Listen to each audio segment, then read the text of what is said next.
¿Vale? Vale. Bueno, esto podría ser. Esto para la máquina. Como operador, yo necesito saber si limpieza. Movernos acá. Estamos acá. Vale.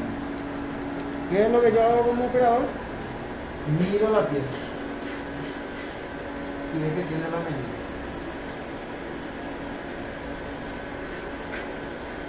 Mido la pieza. 140. Y ahora siguiente. Cierro la puerta. Voy a programa. Aprieto ejecutar. Y directamente es rápido. Como operador, yo ya sé que ya está bien. Entonces lo que hago es directamente cifrar.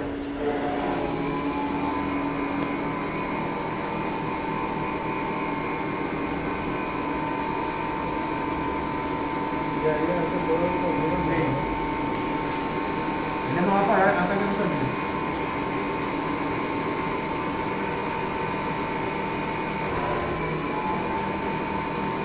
Y ahí ustedes pueden mirar acá.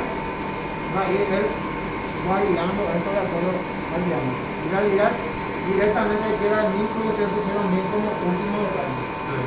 Entonces él directamente como el diámetro es pequeño va a mantener este mismo. Pero yo puedo ir alzando más.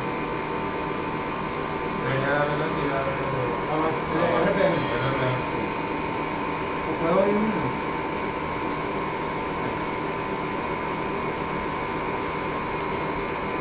Y acá está marca el tiempo de trabajo. Tiempo de trabajo, velocidad de corte, que es RPM, y velocidad de avance.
Miren acá, cuando él retrocede baja la velocidad.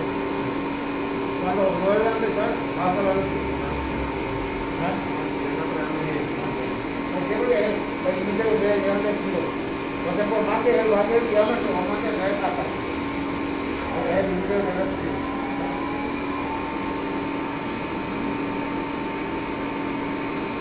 Y es importante que ustedes miren, por cada procedimiento él va cambiando de línea. Sin embargo, si se hace un ejercicio fijo, este queda en una línea. No se mueve esa línea. Se queda prácticamente esa línea y ya no se ve más. Entonces, por eso muchas veces este es mejor. Algunos dicen, no, escribí mucho, es cierto, muchas líneas no se hacen, pero puedo entender lo que pasa porque cualquier error que te manda a decir línea tal. Entonces voy a saber que esa línea algo está mal ahí. O pusiste mal una X, o pusiste mal una Z. Entonces ya sabes que es esa línea. Pero si vamos a poner el ciclo automático, él te marca la línea y dice, por ejemplo, el que le mostré yo ayer, el ciclo del programa está nada de complicado. Uno te dice cuál está. Entonces es complicado de buscar dónde es el problema. Y hasta ahora nosotros no conseguimos encontrar el problema. Ahora yo tengo que volver a hacer De esta forma, el programa para tratar de ver si funciona. En el ciclo automático no. Ya inclusive consultamos con el representante, ya se consultó en fábrica y todo. El programa es sencillo, pero se tiene que hacer de forma manual.